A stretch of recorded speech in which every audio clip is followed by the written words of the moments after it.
बिस्मिल्लाहिर्रहमानिर्रहीम। अस्सलाम वालेकुम। आप देख रहे हैं जायके का सफ़र विद अमरीन। जायके के सफ़र में आज मैं बना रही हूँ मौसम के लिहाज से भिंडी। वैसे तो भिंडी बहुत से तरीक़ों से बनती है, लेकिन अगर आप इस तरीके से बनाएंगे तो इंशाल्लाह आपकी भिंडी बनकर बहुत ही जूसी और मसालेदार बनकर रेडी होगी। आप इसी तरीके को फॉलो कर कर भिंडी की रेसिपी को बनाइएगा तो इंशाल्लाह आपकी भी भिंडी मेरे से भी बेहतर बनकर रेडी होगी। इसको बनाने के लिए हमें जिन जिन चीज़ों की ज़रूरत होगी वो सारी चीज़ों की क्वांटिटी मैं ऊपर मेंशन कर रही हूँ। आप सारी चीज़ों को नोट डाउन कर लें और इसी तरीक़ों को फॉलो करते हुए रेसिपी को स्टार्ट करें। सबसे पहले हम लेंगे 3 पाव प्याज कटे हुए और ये है आधा किलो भिंडी। इसको मैंने धोकर आधा घंटा पहले धोकर ड्राई कर कर कपड़े की मदद से रख लिया था और काट ली थी इस तरह की। और इसमें जाएगा अनारदाना और ये हैं इसके मसाले, लेमन जूस और ये है टमाटो प्यूरी। अगर आपको जूसी भिंडी की रेसिपी चाहिए तो आप हमेशा भिंडी में टमाटो प्यूरी का ही इस्तेमाल कीजिएगा। कटे हुए टमाटरों से भिंडी इतनी जूसी नहीं बनती, इसलिए आप टमाटो प्यूरी का ही इस्तेमाल कीजिएगा। और ये मैं इसमें एक बर्तन लिया, बर्तन में मैं डाल रही हूँ ऑयल। ऑयल हम इतना ही डालेंगे कि सारी भिंडी आखिर तक इसी ऑयल में ही डन हो जाए। ये मैंने 1 कप का ऑयल का लिया और इसमें मैं कर रही हूँ भिंडी को फ्राई। ये बिल्कुल मैंने कपड़े की मदद से भिंडी को काट कर ड्राई कर लिया था, या काट कर ड्राई कर लें या ड्राई कर कर काट लें, दोनों तरीक़ों में से जो भी आसान लगे आप उस तरीके से इसको कट कर लें। ये बहुत सारी मैं आपको भिंडी बनाने की टिप्स भी दूंगी। ना हमारी भिंडी लेसदार बनेगी, बहुत से लोगों की भिंडी लेसदार बनती है। अगर आप इस तरीके से बनाइएगा तो आपकी भिंडी बिल्कुल भी लेसदार नहीं बनेगी। और आप हमेशा चम्मच की मदद से इसको ना हिलाइएगा और इस तरह का जाली वाला चम्मच लें और इसकी मदद से आप इसको फ्राई करें तो कभी भी आपकी भिंडी नहीं टूटेगी। ये हमारी भिंडी फ्राई हो चुकी है, इसको हम निकाल लेंगे एक प्लेट में।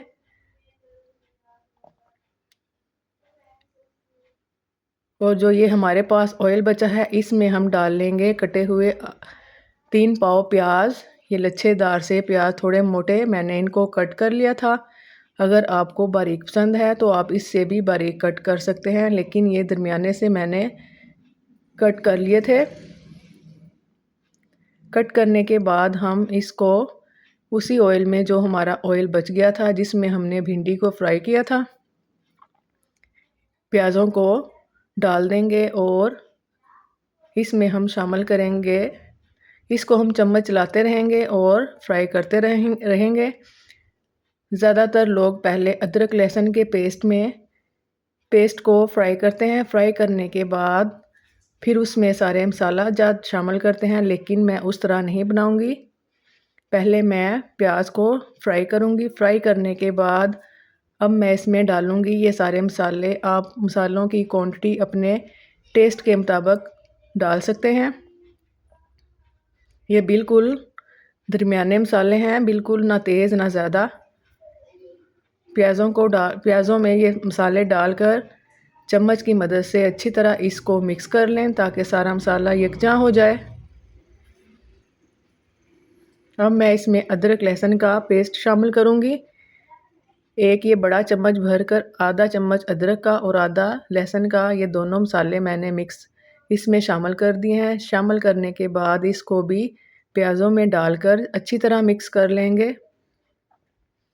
ये इस स्टेज पे हम इसलिए डाल रहे हैं कि इसमें थोड़ी खुशबू अदरक लहसुन के पेस्ट की रहे। अगर हम पहले इसको फ्राई कर लेते तो इसमें से इसकी खुशबू ख़त्म हो जाती।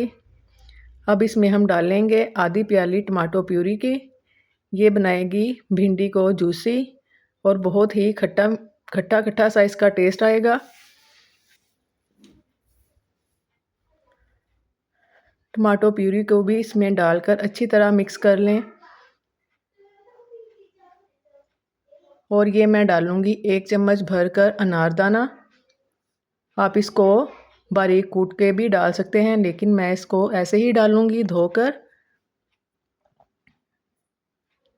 ये भिंडी के टेस्ट को डबल करेगा अनारदाना। अब मैं डालूँगी इसमें दही, आधी प्याली मैं इसमें डालूँगी दही की। ये मेरी फ्रीज़ हुई थी, इसलिए मैं ये थोड़ी-थोड़ी कर डाल रही हूँ, ये जमी हुई थी। टोटल मैं इसमें आधी प्याली दही की शामिल करूँगी। चूल्हे की फ्लेम मैंने यहाँ बिल्कुल स्लो कर दी है, दम वाली आंच पे। अगर हम इसको तेज़ आंच में ये दही का इस्तेमाल करते तो ये दही फट जाती। हमेशा जब भी आप इसमें किसी भी चीज़ में दही का इस्तेमाल करो तो चूल्हे की फ्लेम को बिल्कुल स्लो कर दो दम वाली आंच पर।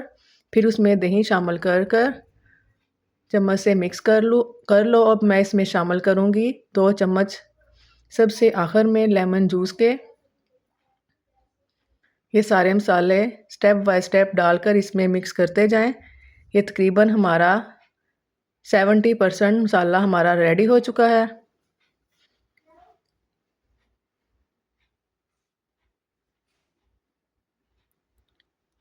अब हम इसमें 2 चम्मच सब्ज़ मिर्च साबुत कट करके वो डाल देंगे और ये फ्राई की हुई भिंडी, ये भी तकरीबन हमारी रेडी हुई है, इसलिए दोनों चीज़ें हमारी बिल्कुल रेडी हैं। अब थोड़ी देर के लिए हम इसको दम वाली आंच पर पकाएंगे।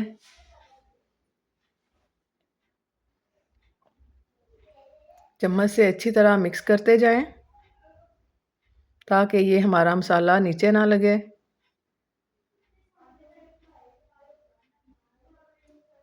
अब मैं इसको अच्छी तरह सेट करके ढक्कन बंद करके कम से कम 5 मिनट के लिए इसको मैं रख दूँगी।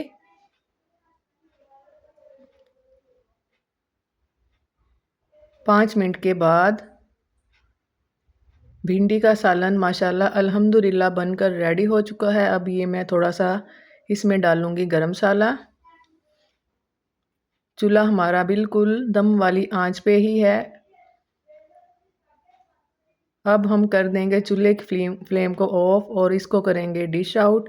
अगर आपको ये मेरी भिंडी की रेसिपी अच्छी लगी हो तो आप भी ये ज़रूर ट्राई कीजिएगा सेम इसी तरीके से। इंशाल्लाह आपके घर वालों को बहुत पसंद आएगी। अगर आपको भी ये मेरी वीडियो अच्छी लगे तो मुझे कमेंट में ज़रूर बताइएगा और इस रेसिपी को फॉलो करते हुए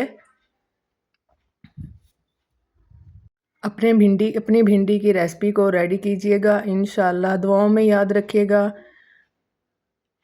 खूब ढेर सारा ख्याल रखिएगा। अल्लाह हाफिज़।